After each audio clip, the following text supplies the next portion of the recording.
Elle avait été laissée pour morte, abandonnée au cœur de la savane. Seule, ligotée, sans aucun moyen de s'échapper. Mais soudain, une troupe de lions s'approcha. Et ce qu'ils firent ensuite remettra en question tout ce que vous croyez savoir sur la nature sauvage. Amanda Williams n'avait jamais cherché la gloire. Depuis l'enfance, une seule chose faisait battre son cœur, la protection des animaux. Après des années d'études et de travail au zoo de San Diego, elle prit la décision la plus audacieuse de sa vie, tout quitter pour s'engager dans une mission de conservation en Afrique.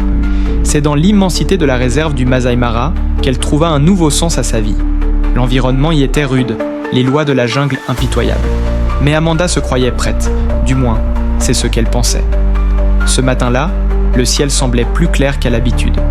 Amanda se leva tôt, prépara son sac à dos avec de l'eau, quelques vivres, une radio et son équipement de protection. Comme chaque jour, elle devait parcourir les zones les plus reculées de la réserve pour surveiller la faune et surtout repérer toute activité suspecte de braconniers. C'était une mission risquée, mais essentielle.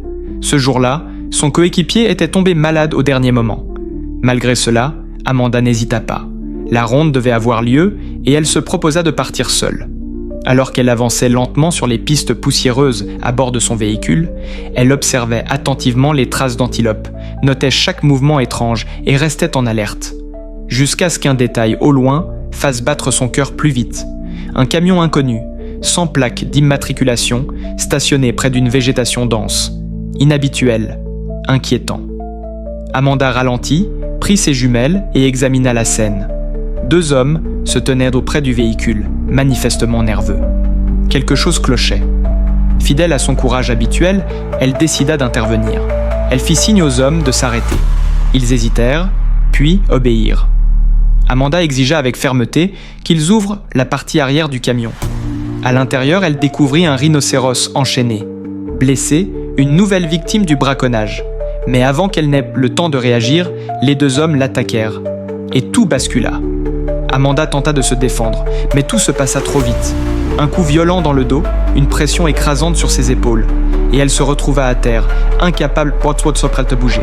Sans dire un mot, les hommes la traînèrent à l'écart. Elle cria, les menaça, évoqua la loi. En vain. Ils lui lièrent les poignets avec une corde rugueuse et l'attachèrent à un arbre isolé, loin de toute piste, là où personne ne pourrait l'entendre.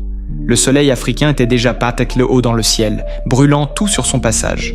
Le nuage de poussière laissé par le camion se dissipa lentement à l'horizon, emportant avec lui toute chance de secours immédiat.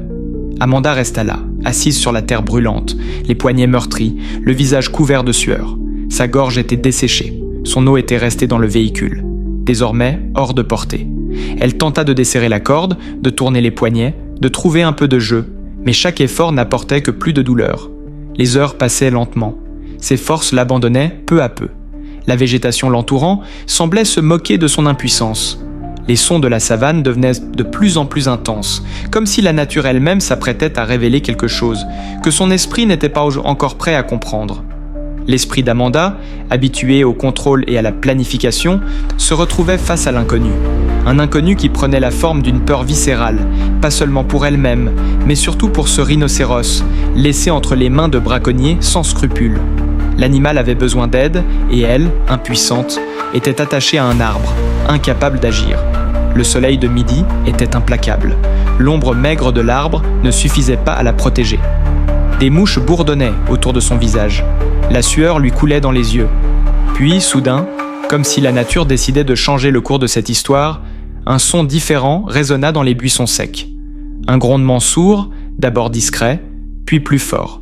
Grave, profond, familier, mais totalement incongru dans cette situation désespérée. Amanda retint son souffle. Ce n'était ni le vent, ni une machine. C'était un rugissement. Le bruit se rapprochait. Un craquement de branches sèches, suivi de pas, lents, lourds, assurés. Amanda tourna lentement la tête vers la source du bruit, le cœur battant à tout rompre. Et là, elle les vit.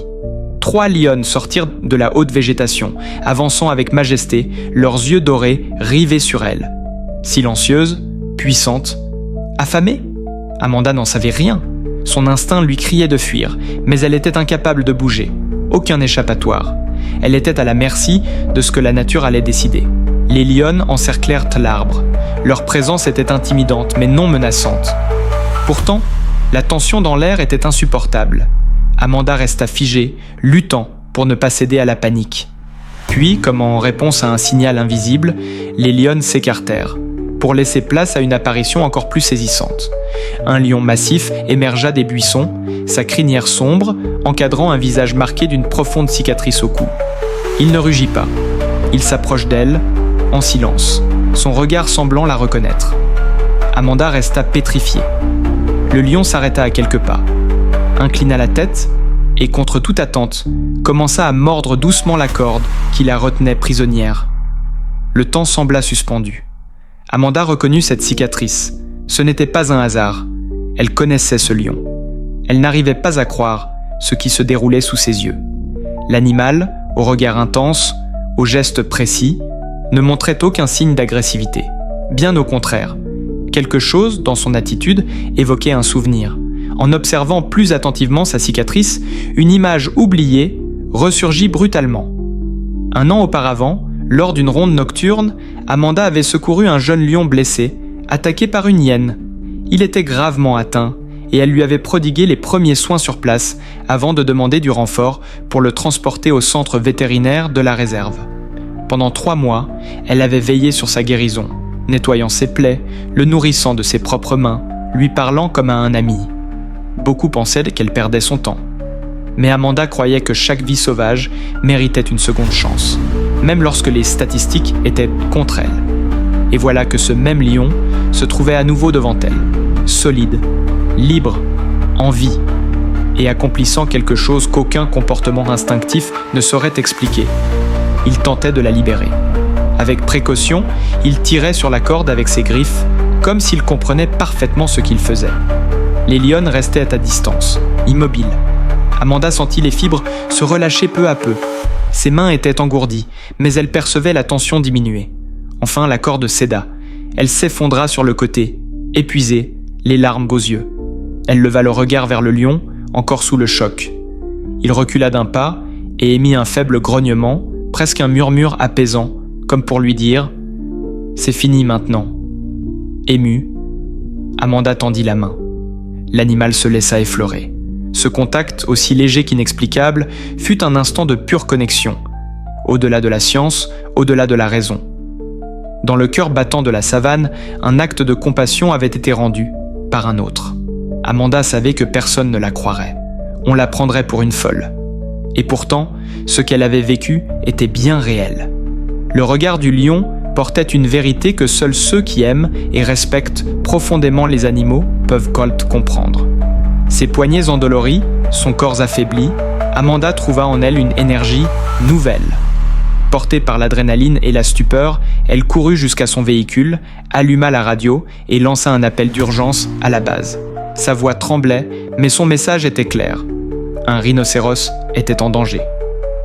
Et elle savait où retrouver les braconniers. En quelques minutes, une équipe de secours fut dépêchée. Amanda et ses collègues suivirent les traces laissées par le camion jusqu'à la lisière de la forêt. Là, ils repérèrent le véhicule qui tentait de fuir par une route clandestine. La poursuite fut brève.